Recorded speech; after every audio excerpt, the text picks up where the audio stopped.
Russia is waking up to a darkness it has not seen since the first days of the war. Entire neighborhoods with no lights, roads swallowed by shadows, families sitting in freezing apartments with no heat, no electricity, and no explanation except the same shocked message spreading across social media. Ukraine has launched one of its most successful drone attacks of the war, and in one single strike, more than 500,000 Russians lost power.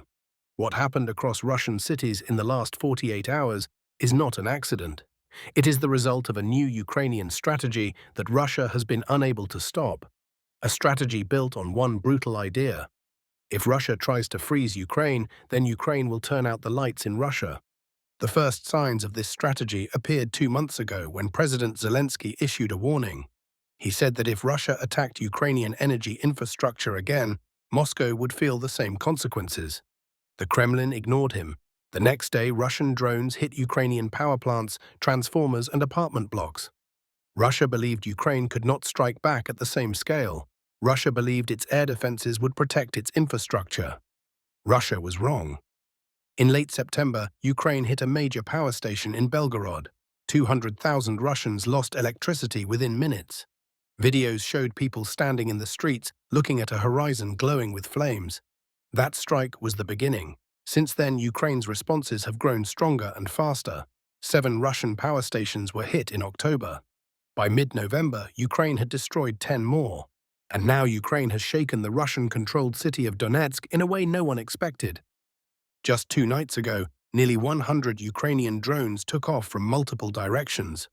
Some carried explosives, some carried sensors, some were used to distract Russian radars. These drones moved with a single goal: cut the power across a large part of occupied eastern Ukraine. Russian soldiers say the strike came with no warning, no radar detection, no missile intercept. 1 minute everything was calm. The next moment a power station erupted into a column of fire. Within minutes, 4 cities lost electricity. More than 500,000 people were plunged into darkness. Videos recorded by Russian reporters in Donetsk show streets with no lights, buildings with no electricity, and people lining up to fill buckets with water from backup pumps. One reporter said he had not seen anything like this since the start of the war. He said that the only light visible for tens of kilometers was the glow of the burning power station. Cars drove slowly with headlights on because the entire city was pitch black. Some homes relied on small battery-powered fairy lights, others used candles.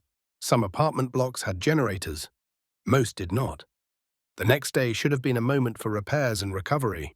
Instead, Ukraine struck again. Another power station, this time in the village of Zaitsevo, was hit by drones. This second attack hit an already weakened grid network. Lights went out in towns and villages across the region. Local residents filmed the moment the substation exploded. A massive orange flash lit up the sky before plunging the entire area into darkness again. 2 nights, 2 major stations destroyed. This is not random. This is a targeted campaign. Many Russians asked the same question: how can Ukraine break through Russian air defenses so easily? The answer is simple and terrifying for Putin. Ukraine is not just attacking power stations, they are attacking the weapons meant to protect them. Over the past 3 months, Ukraine has destroyed dozens of Russian radars, missile launchers, tracking systems, and S-400 batteries. On November 15th alone, Ukraine destroyed 4 S-400 launchers, 2 early warning radars, and 2 tracking radars used for intercepting drones and missiles. Ukrainian analysts say the value of the destroyed equipment may reach $500 million. Each destroyed radar creates a hole in Russia's defensive wall. Each destroyed launcher reduces the number of missiles Russia can fire. When enough holes appear, Ukraine identifies the gaps and sends drones straight through them. This is why recent Ukrainian strikes have been so effective. Russia cannot track them, Russia cannot stop them, and Russia cannot rebuild its air defense network fast enough to keep up. Ukraine's strategy has 3 parts: strike refineries to damage Russia's economy, strike power stations to weaken Russia's home front, and strike air defenses to make every future attack easier. The results are already visible. In August, Ukraine hit 14 Russian refineries. In September, they hit 18. In October, they hit 18 more. And in November, they have already hit more than 20 refineries. On top of this, Ukraine destroyed multiple military factories, including a major zinc processing plant in Kursk. That plant handled 200,000 tons of zinc, 10% of Russia's entire supply. Without zinc, many types of ammunition and industrial components cannot be produced. These strikes have a cumulative effect.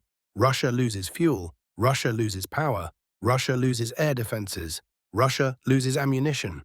The war moves into the homes of ordinary Russians. Winter is arriving and electricity matters more than ever. Heating systems fail without power. Water pumps stop working. Food spoils in refrigerators. Families rely on candles and blankets. And while Moscow tries to hide the scale of the damage, even Russian state media can no longer ignore the crisis. In recent days, the Kremlin's own news channels have warned about rising prices, economic slowdown, and collapsing consumption across Russia. New Year holiday prices are skyrocketing. Foreign travel is unaffordable. Domestic travel now costs as much as trips to Turkey. Russian families say they are forced to cut spending on food. Analysts on state TV argue about whether Russia is in a recession or simply stagnating. They argue like doctors deciding if their patient has one life-threatening condition or another. They all agree on one thing: the economy is weakening. Ukrainian strikes are accelerating this decline. The constant loss of refineries reduces Russia's ability to produce fuel. The destruction of power stations forces expensive emergency repairs. The loss of military factories slows down production, and the loss of air defenses forces Russia to withdraw systems from other regions to plug the gaps. Putin is even asking foreign buyers to return air defense systems they purchased years ago. Countries that once bought Russian weapons now receive desperate calls from Moscow asking to give them back. This is not the behavior of a strong military power. It is the behavior of a country running out of options.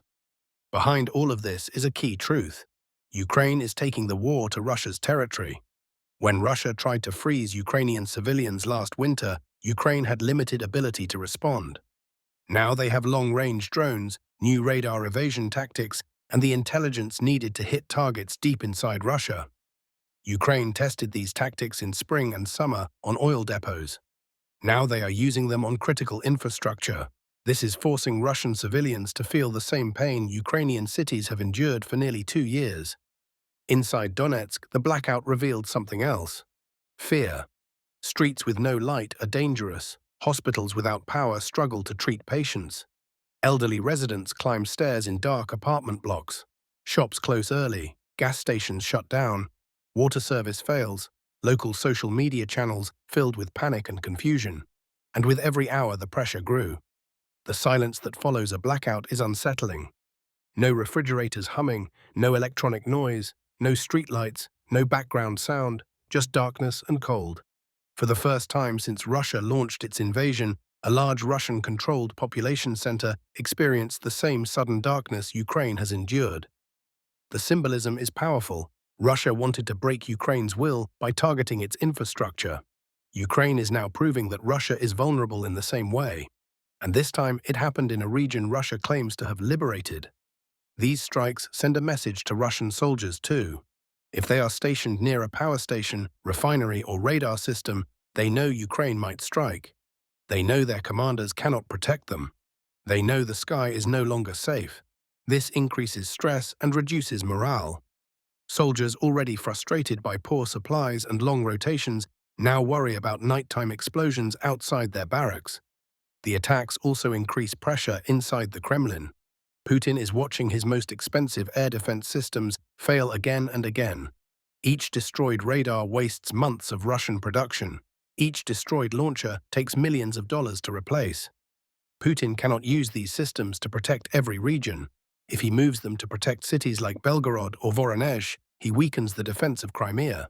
If he moves them to defend Crimea, he exposes Moscow. Russia does not have enough systems to cover everything. Ukraine understands this and is striking faster than Russia can adapt. Every successful attack increases the pressure. More holes open in Russia's defensive network. More civilians lose electricity. More soldiers lose confidence. More factories lose power. More refineries burn. And at the same time, Putin must maintain the image of control. He needs Russians to believe the war is going well. He needs them to believe that Russia is strong. But every blackout, every explosion, every drone that slips through makes that lie harder to maintain.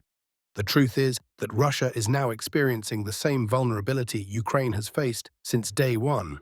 Civilians are powerless in every sense of the word.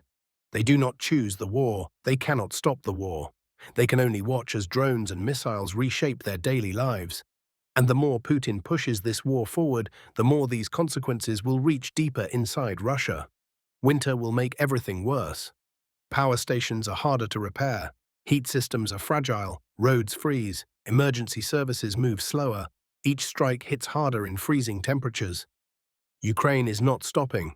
They have more drones, more intelligence, more targets, and more motivation than ever.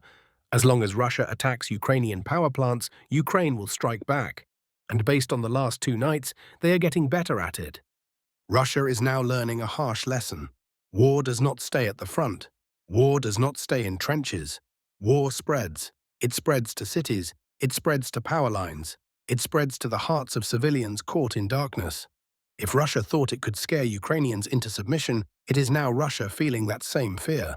A fear measured in silence, cold air, and a sky lit only by explosions.